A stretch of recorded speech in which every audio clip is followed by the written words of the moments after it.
Morning. Purpose of today's visit is a brief video casual overview of the Banshee, which is a 1998 put into service steel and aluminum custom-built trawler. She's in the North Sea style, superstructure's aft. The upper superstructure is 1/4-inch aluminum. The rest of the vessel is 1/4-inch steel. She's epoxy coated with 3 coats of epoxy on construction and then hempel enamel over top. She has a swim step,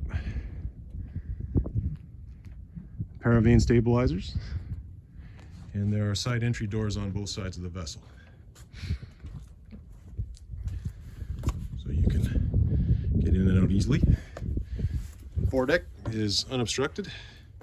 The inner their fashion plates have been welded over the ribs on the inside for a cleaner appearance. She has a Harrison Robbins reel, cable and chain hydraulic anchor windlass. It's fully functional. A very large Navy anchor. The front of the vessel is a watertight compartment. That's a Freeman hatch, provides access. Coatings are very well adhered here. The white enamel deck paint is loose in places, but it's quite easy to see the epoxy is still intact underneath the gray. This is a portable structure for carrying the dinghy. Front of the vessel.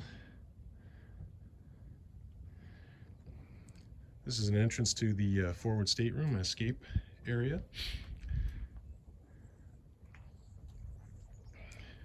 Another entry door on the starboard side of the vessel.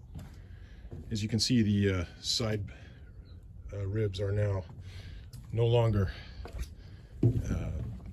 obscured by the fashion plate, which is drained. Side entry door, stabilizer.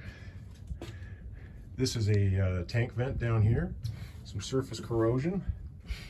However, there's the epoxy again. You can see the general condition of the vessel is quite good. Coatings are, as I say, well adhered. This is one of the fish for the paravane stabilizers. Cockpit's quite large. It's at least 6 feet deep and 17 feet wide.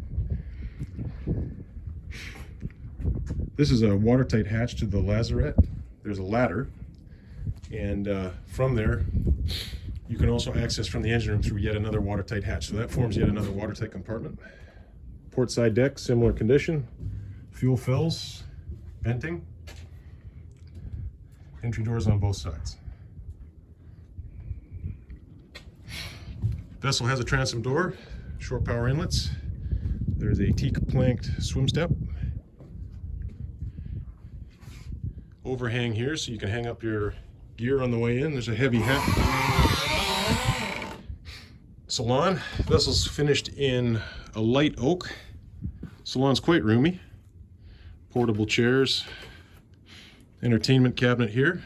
Lots of windows, easy to see out. Very bright and airy.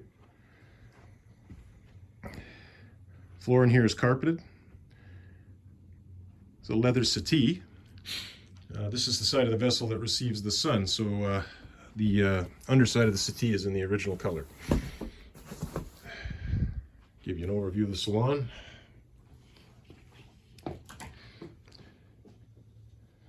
Quite large. Galley has a Dickinson diesel stove and an electric cooktop. Trash compactor, full-size refrigerator, double sinks, lots of storage. Microwave is above. Starboard side door to the side deck. Quite a large broom closet here. Plenty of space for storage. And we'll go down into the forward accommodation. There's a angled stairway here down to the day head. Access to underneath here where the gray and black water tanks are. There's 100 gallons each. The vacuum flush head. Plenty of storage. Forward we go to the master, to the queen bed. Again, sorry, lots of stowage, oak interior. Very large closet, television, drawers, access to the vessel's forward 2 fuel tanks, Now, the fuel tanks on this vessel and the water tanks all have 26-inch removable cleanouts.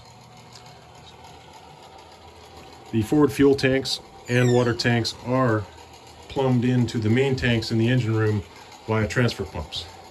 Master head is quite large. It's a large shower, extremely large amount of space, nice bright light, opening port. Forward cabin is here, another queen berth.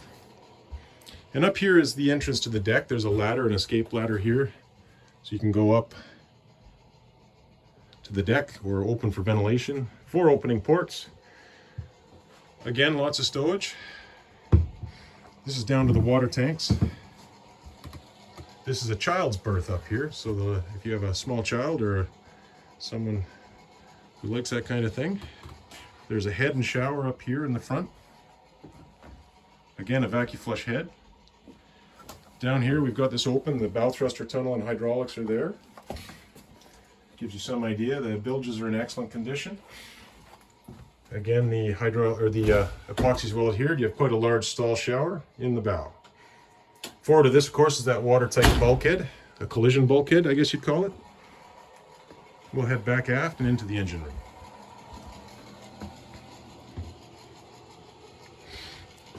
This is a watertight door here.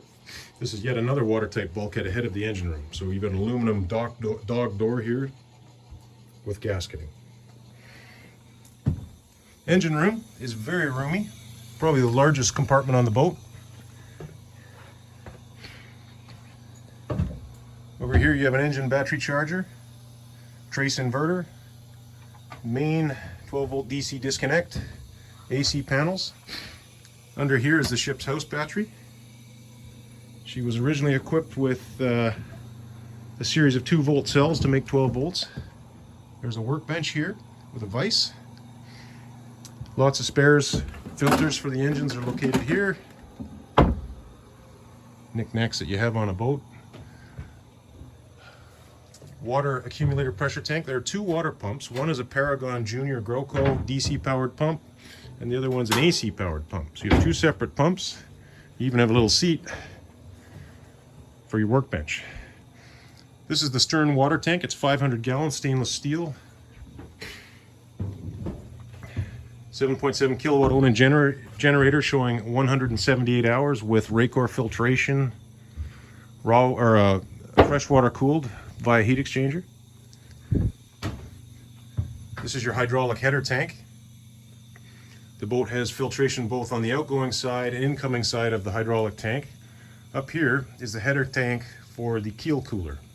There's 100 gallons of coolant in the keel cooler system. The engine is keel cooled.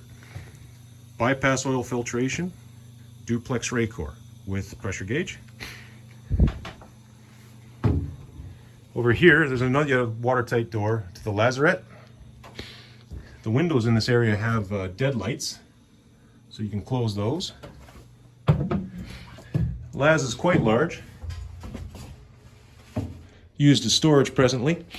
Gives you an idea of the condition of the bilge of the vessel. Again, the epoxy is very well adhered throughout the boat, as you can see on the other side too.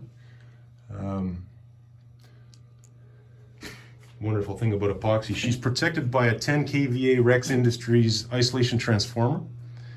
Here's the rudder head, rudder stock, large Wagner engineering steering ram. There's provision for an emergency tiller. One is provided, and there's a pad eye welded to the deck for lifting the rudder if necessary. Large closet storage in this area, and here's the ladder access up to that deck hatch, which is in the cockpit. There's a ladder on the inside of that wall. Vessel has a wet exhaust from the main. She's keel cooled, but the exhaust is cooled by water with a small Jabsco pump.